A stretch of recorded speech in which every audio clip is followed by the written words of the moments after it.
ఇది నా కవిత్వం కాదు అధ్యక్ష. అధ్యక్ష, మేము తెచ్చినవన్నీ కూడా తెలంగాణ దీర్ఘకాలిక రుణాలు, ఏవి కూడా షార్ట్ టర్మ్ లోన్స్ కావు, ఇమ్మీడియట్ రీపేమెంట్ ప్రెజర్స్ లేవు. మరి రుణ నిర్వహణలో నేను చెప్పడం కాదు, ఈపీడబ్ల్యూ అనే మ్యాగజైన్ ఉంటుంది అధ్యక్ష, ఎకనామిక్ అండ్ పొలిటికల్ వీక్లీ అని. ఆ మ్యాగజైన్ చెప్తా ఉంది, డెట్ మేనేజ్మెంట్ లో second best state in the entire country is Telangana. అధ్యక్ష, నేను ఇంకొక మాట కూడా వారికి చెప్తా ఉన్నా అధ్యక్ష, అప్పు చేసి మేము పప్పు కూడా తినలేదు అధ్యక్ష, అప్పు చేసి రాష్ట్రానికి సంపద క్రియేట్ చేశాం. ఇది నా రిపోర్ట్ కాదు, కాగ్ రిపోర్ట్. కాగు వాళ్ళు బిర్యానీ మంచిగానే పెట్టిరు, తిన్నా, మధ్యాహ్నం తిన్నా. ఇప్పుడు అధ్యక్ష, స్పీకర్ గారు మంచి బిర్యానీ పెట్టారు, థ్యాంక్ యూ సార్. సార్, ఇది CAG report sir. I will send this to the deputy chief minister. ఏం చెప్పారు అధ్యక్ష ఇందులో? మొత్తం గత 6 ఏళ్ల లెక్క ఇచ్చినారు అధ్యక్ష. ఇందులో ఏం చెప్పారంటే, మొత్తం తీసుకున్న అప్పుల్లో 87% అప్పులు క్యాపిటల్ ఎక్స్పెండిచర్ మీద పెట్టింది తెలంగాణ ప్రభుత్వం. క్యాపిటల్ ఎక్స్పెండిచర్ అంటే ఏంది అధ్యక్ష? అభివృద్ధి మీద పెట్టే పెట్టుబడి, భవిష్యత్తు మీద పెట్టే పెట్టుబడి క్యాపిటల్ ఎక్స్పెండిచర్ అధ్యక్ష. అదేవిధంగా అధ్యక్ష, నేను ఒక్క మాట చెప్తాను, ఒక్క నిమిషం వినండి, తొందరపడకండి, వినండి అధ్యక్ష. ఒకనాడు అధ్యక్ష, మా తండ్రి గారి టైంలో, మీ పెద్దవాళ్ళ టైంలో అధ్యక్ష ఎట్లుండే అధ్యక్ష థింకింగ్? ఒక పెద్ద మనిషి ఎవరన్నా ఒక జాబ్ ఎక్కితే, ఒక ప్రభుత్వ ఉద్యోగమో ప్రైవేట్ ఉద్యోగం ఎక్కితే ఏమనుకుంటుండే అధ్యక్ష? నేను రిటైర్ అయ్యే వరకు నా సొంత కొంప నాకు ఉండాలి, నా సొంత ఇంటికి నేను పోవాలి, అప్పటిదాకా అద్దె కొంపలున్నా ఆఖరికి మాత్రం పైసా కూడబెట్టుకొని ప్లాట్ కొనుక్కోవాలి, ఒక ఇల్లు కొనుక్కోవాలి, అందులో పోయి ఉండాలి అనుకుంటోళ్ళు అధ్యక్ష. కానీ ఇప్పుడు పరిస్థితులు మారినాయి అధ్యక్ష.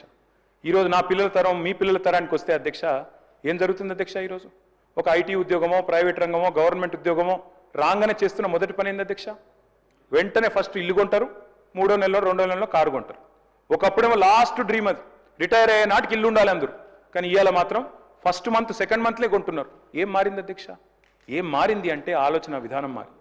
ఏం మారింది అంటే ఇవాళ ఫైనాన్షియల్ ప్రూడెన్స్ పెరిగింది, ఫైనాన్షియల్ ఇన్స్టిట్యూషన్స్ కూడా ఇవాళ ముందుకు వస్తూ ఉన్నాయి.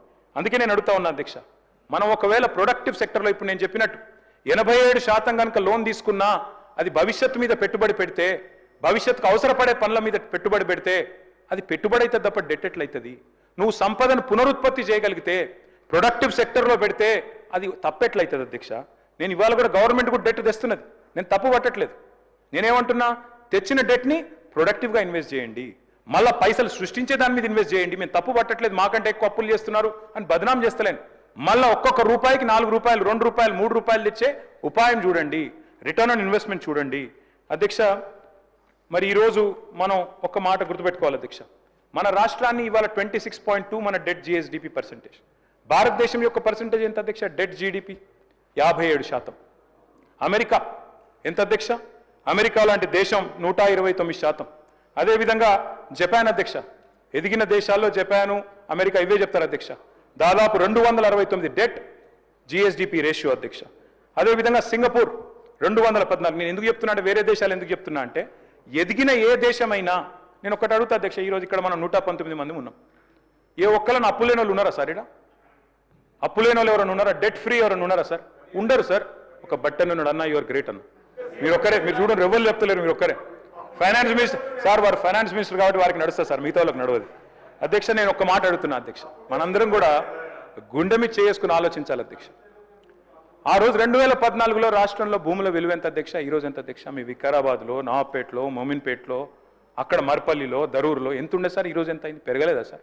రాష్ట్రం సంపద పెరగలేదా? పెరిగిన దాన్ని మరి పెరగలేదన్నట్టు మాట్లాడడం కూడా తప్పు కదా సార్?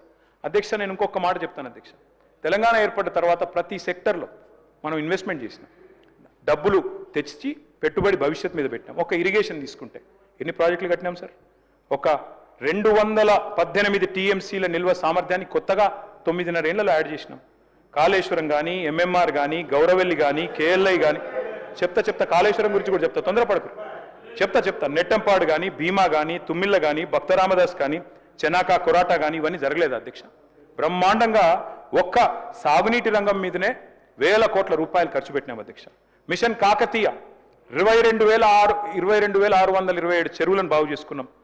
మరి నీటి సామర్థ్యం పెరిగింది, 8.65 టీఎంసీల సామర్థ్యం పెరిగింది. కొత్తగా స్థిరీకరించబడ్డ ఆయకట్టు 21 లక్షల ఎకరాలు.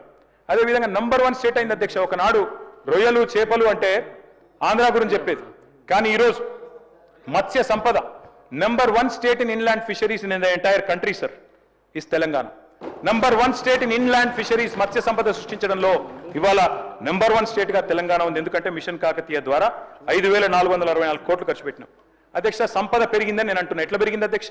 నేను ఒక్క మాటలో చెప్పాలి అంటే 2013-14లో అన్ని రకాల పంటల దిగుబడి అధ్యక్ష మొత్తం రాష్ట్రంలో ఆనాడు మన రాష్ట్రం ఏర్పడినాడు అన్ని రకాల పంటలు, వరి మాత్రమే కాకుండా అన్ని కలిపితే 1,07,49,000 టన్నులు అన్ని రకాల పంటల దిగుబడి. అదే 2023-22 సంవత్సరానికి వస్తే 1,07,49,000 టన్నుల నుంచి 4,65,24,336 టన్నులకు, అంటే దాదాపు 355% పెరిగింది అధ్యక్ష. వ్యవసాయ విస్తీర్ణం పెరగడం వల్ల, సాగునీటి మీద పెట్టుబడి పెట్టడం వల్ల, వ్యవసాయం మీద పెట్టుబడి పెట్టడం వల్ల, రైతు మీద పెట్టుబడి పెట్టడం వల్ల. ఒక వరి ధాన్యం తీసుకుంటే అధ్యక్ష 2014లో మన రాష్ట్రం ఉత్పత్తి చేసింది 68 లక్షల టన్నులు. 2023 నాటికి 2,70,00,000 టన్నులు ఉత్పత్తి చేసి భారతదేశంలో పంజాబ్ని, హర్యానాని కూడా దాటిపోయిన మాట వాస్తవం కాదా అధ్యక్ష? మొన్న నేను డీలిమిటేషన్ మీటింగ్ పోయాను చెన్నైలో, స్టాలిన్ గారు పిలిస్తే. ఆ మీటింగ్లో పంజాబ్ సీఎం గారు మాట్లాడుతూ మరి మేము దాటిపోయినాము, వరి ధాన్యంలో మేము నంబర్ 1 అన్నారు. నేను చెప్పినాను మీరు కాదు సార్, మేము దాటిపోయాము. 2022లోనే తెలంగాణ పంజాబ్ను, హర్యానాను కూడా తలదన్ని నంబర్ 1 స్థానానికి